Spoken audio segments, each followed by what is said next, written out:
Hello guys! Welcome back to TechQuencher. Today, magre-review po tayo ng ating Nitecore NEF03 at NEF02. Both po sila available sa color white at color pink. Color white at color pink. Ang box po nila same para sa dalawa, pero pagka pink po, nakalagay po sa likod color pink, and then pagka white naman, nakalagay din sa likod color white. So, i-unbox na po natin siya.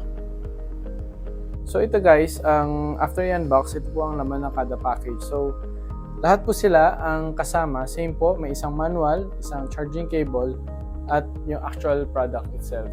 So wala namang pinagkaiba, lahat po sila same po, charging cable, main unit, tsaka manual. For specification, si NEF03, meron po siyang battery capacity ng 3,600 mAh na tumatagal po siya up to 24 hours sa level 1. Ngayon, if gagamitin niyo po ng max at level 100, hanggang 4 hours lang siya. Ngayon, yung LED naman niya, meron kasi siyang LED light sa baba. Ang maximum runtime na LED light niya is up to 63 hours. And sa weight po, ang weight naman is 217 grams. Almost double po siya ng weight ni NEF02. For specification naman po ni NEF02, ang capacity ni NEF02 ay 1,200 mAh ang battery at ang maximum fan speed niya ay 4,500 RPM. If maximum po natin on turbo mode, ang tatagal lang ang kanyang battery life up to 2 hours. And then sa pinakamababang setting, kaya po tumagal up to 7.5 hours. And ang LED runtime po niya, yung LED niya po sa may baba, kaya po tumagal ng 13 hours continuously. And ang charging time niya po is 2 hours. So guys, next naman po, check po natin yung features at operations para kay NEF03. So ito po guys, as you can see, para ma-turn on yung unit, press po natin dito yung power button, isang click once.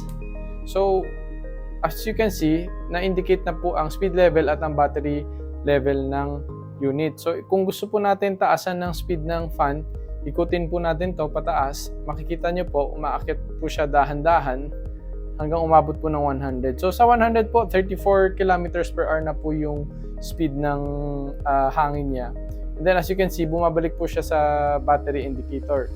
And if gusto po natin i-off siya, so same lang, one click, mag-off na. And then, if gusto po natin gamitin yung LED light niya, pag hinold po natin, mag-on po yung LED light sa baba.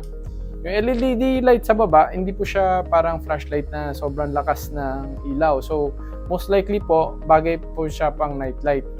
Ngayon, pwede po din natin gamitin sila ng sabay. So, pag prines po natin ng fan, gagana pa rin po siya. And then, if charge po natin siya, so i-charge lang po natin siya dito, yung USB-C port niya. Yan, nag-charge na po yung unit. So, doon naman po tayo sa NEF02. So guys, ito naman po si NEF02. So makikita nyo, mas maliit po ang form factor niya compared kay NEF03.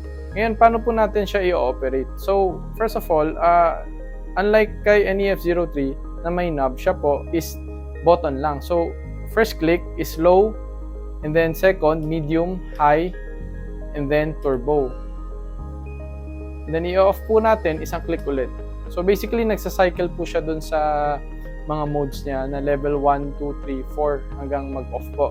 And then if gusto po natin gamitin yung LED light sa baba, hold lang natin to. Naka-on na siya. So actually guys, mas malakas po ang ilaw ni NEF02 kaysa kay NEF03. And then ang extra feature pa kay NEF02, meron po siyang stand sa likod. May stand po siya, at the same time meron po siyang rubber feet dito. So if ilalagay niyo po siya sa table, sa office, pwede po siya na hindi na siya hahawakan.